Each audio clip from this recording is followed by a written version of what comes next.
বাসায় কেউ আসলে কার না ভালো লাগে বলো।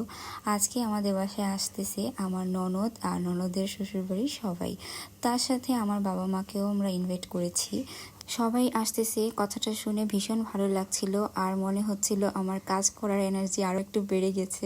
তো যাই হোক, সকালবেলা রুটি বানাচ্ছি, এখানে চা বসিয়েছি, চা দিয়ে রুটি দিয়ে খাবো ব্রেকফাস্টে। আর এখানে আমার বাবা আজকে আসার সময় ফার্ম থেকে 3 কেজির মতো দুধ এনেছিল। তো আমার শাশুড়ি মাকে বললাম তার হাতের পায়েসটা অনেক মজা হয়, একটু পায়েস রান্না করতে। তো কথা বলতে বলতে এদিকে দেখো আমার ননদের শ্বশুরবাড়ি থেকে সবাই চলে আসছে আমাদের বাসায়। তো আসার পর তাদেরকে শরবত দিলাম খেতে। আর এই হচ্ছে আমার ননদ, ছোট ননদ। আর এই যে আমার আরেকটা ননদ, যার শ্বশুরবাড়ি থেকে আজকে আমাদের বাসায় আসছে। ওরে বাবা, এই রূপকথা, এই যে বাবা কি করো তুমি? খেলা করছো? খেলা করছে। আর হচ্ছে এখানে ওরাও শরবত খাচ্ছিল। ওদেরকে অনেকদিন আগেই বলছিলাম আসার জন্য, তো ওরা বলছিল যে ঈদের ছুটিতে আসবো বৌদি। তো আজকে সেই দিনটা ফাইনালি ওরা চলে আসছে আমার বাসায়।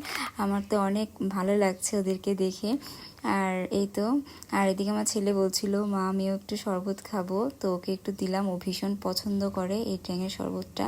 তো এই রুমে বসছে আমার দেবররা। তো এটা হচ্ছে ননদের দেবর, মানে আমার দেবর বলতে পারো। আর এটা হচ্ছে আমার দেবর, মেজো দেবর।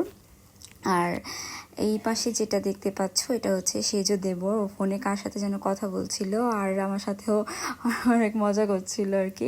ফাইনালি আজকে আমি সবাইকে আমার বাসায় দেখতে পেয়ে খুব ভালো লাগছে। আর এখন আমি ফল কাটছি, শরবত দিয়েছিলাম, এখন ফল দেব সবাইকে। আমার রান্না মোটামুটি কমপ্লিট, কারণ আমার মা আর শাশুড়ি মা দুইজন মিলে আমাকে অনেকটা কাজে হেল্প করেছে আজকে, তাই খুব তাড়াতাড়ি কাজগুলো করতে পেরেছি। তারপর আমার ননদকে ডাক দিয়ে বললাম দেখো তো মাংসের লবণটা ঠিক আছে কিনা, কেমন টেস্ট হয়েছে। আর মাসিমা হচ্ছে আমাকে মাছগুলো ভেজে দিচ্ছিল, আমার মা সালাদ কেটে দিচ্ছে আর আমি এখানে খাবার দিচ্ছি সবাইকে।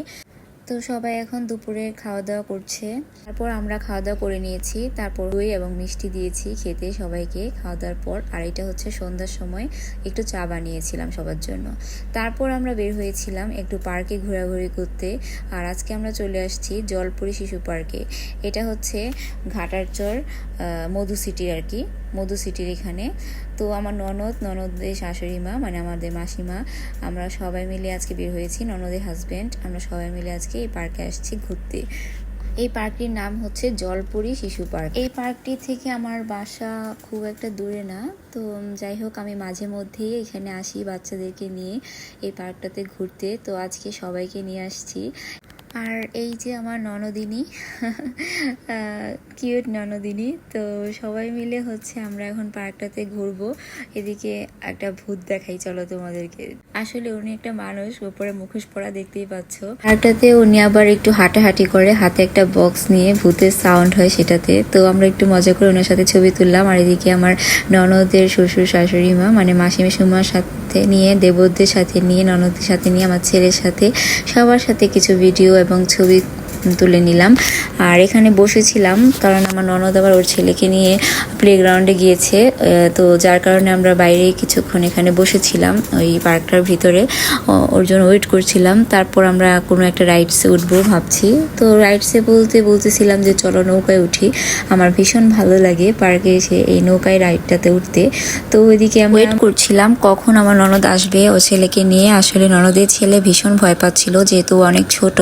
ও রাইডসে যে আওয়াজগুলো হচ্ছিল সেই আওয়াজে ভীষণ ভয় পাচ্ছিল। এখন হচ্ছে আমরা রাইডসে উঠবো। তো দেবরকে বলছিলাম যে ভাই চলো আমরা এখন রাইডসে উঠি। বলতেছিল না বৌদি আমি উঠবো না, আপনারাই ওঠেন। তো এরকম করতে করতে আমরা এখন রাইডসের টিকিট কেটে ফেললাম। তো টিকিটটা আমরা কাটবো বলছি, কিন্তু তার আগে আমাদের মেসো হচ্ছে কাটতে দেয় নাই, মানে আমার ননদের যে শ্বশুর। তো মেসো মশাই আমাদের এই নৌকা রাইডসের টিকিটটা কেটে দিয়েছিল। তারপর আমরা এই কয়েকজন মিলে উঠলাম।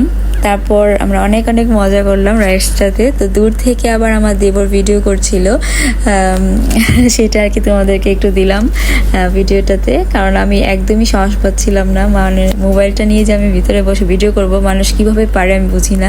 আমার মনে হচ্ছিল এই বুঝি পড়ে যাব। তো যাই হোক, আমি পারছিলাম না ভিডিও করতে, কিন্তু আমার বাইরে থেকে যে ও ভিডিও করে রাখছে সেটা আমি পরে দেখলাম আর কি।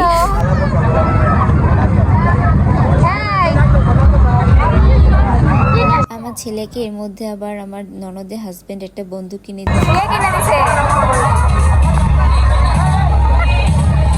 আমি ভাবছি এখন আমার ননদের ছেলের জন্য কি কেনা যায়, ও কি দিয়ে খেলতে পছন্দ করে। তো ননদ বলছিল বৌদি এখানে অনেকগুলো খেলনাই ওর আছে বাসায়, তুমি একটা কাজ করো এগুলো কিনে দাও।